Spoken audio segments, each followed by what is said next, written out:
Olá, que bom que você está com a gente aqui no Juris 360 Lab. Agradecemos muito a presença. Hoje a nossa análise vai ser um pouco diferente. Vamos focar em um único julgado, mas um julgado de enorme importância. Vamos mergulhar fundo nele. Isso mesmo. Estamos falando do informativo 1177 do STF. Exato. E o nosso foco total vai ser na questão de ordem levantada na ação rescisória 2876, lá do DF. Um tema, olha, fundamental. Fundamental, né? Como que as decisões do Supremo, quando dizem que uma lei é inconstitucional, afetam aquelas decisões judiciais que já tinham acabado, a famosa coisa julgada. Exato, então vamos lá desvendar essa AR 2876 QOADF. O julgamento foi do plenário do STF, terminou agora em abril de 2025 e a relatoria foi do ministro Gilmar Mendes. O tema é direito processual civil puro, né? Ação rescisória, coisa julgada e como uma decisão do STF que vem depois afeta tudo isso no tempo. E que baseou a decisão em inconstitucional. E aí, como fica? Como é que faz? Como compatibiliza a força da Constituição com essa decisão que já estava, assim, estabilizada? Dá para reabrir? Tem prazo para isso? Quais os limites? É a eterna briga, né? Garantir a Constituição versus proteger a segurança jurídica e a estabilidade, o que o STF decidiu. Qual foi a essência da tese que eles fixaram para tentar equilibrar isso? Bom, o tribunal traçou algumas diretrizes bem importantes. Primeiro, eles reinterpretaram uns artigos-chave do Código de Processo Civil.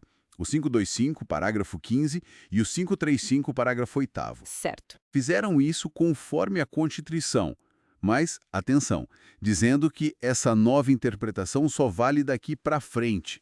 Efeitos ex nunc, né? Sem sair anulando tudo para trás automaticamente. Entendi. Sem retroagir nesse ponto da interpretação. Exato.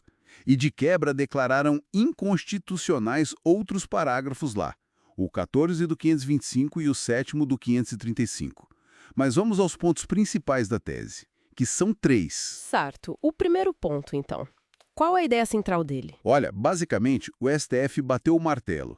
Ele tem o poder de definir, em cada caso, como as suas decisões que vinculam todo mundo vão afetar o tempo e a coisa julgada. Ah, então ele pode modular os efeitos? Justamente.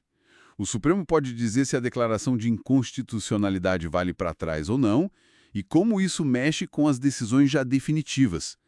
Pode até limitar essa retroatividade, ou mesmo impedir que se entre com a rescisória, se o risco para a segurança jurídica ou para o interesse social for muito grande. Entendi. É uma ferramenta bem poderosa para controlar os impactos, né? Quase um gestor das consequências. E o segundo ponto? O segundo ponto é tipo uma regra geral para quando o STF não falar nada específico sobre esses efeitos no tempo.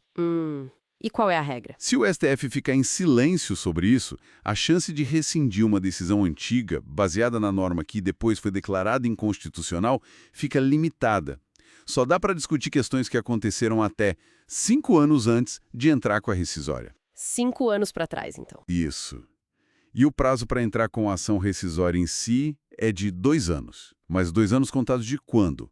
Do trânsito em julgado da decisão do STF que declarou a inconstitucionalidade. Ah, da decisão do STF, não da decisão original. Exatamente. É um marco importante, mas vale dizer que teve ministro que fez ressalva sobre esses prazos, tá?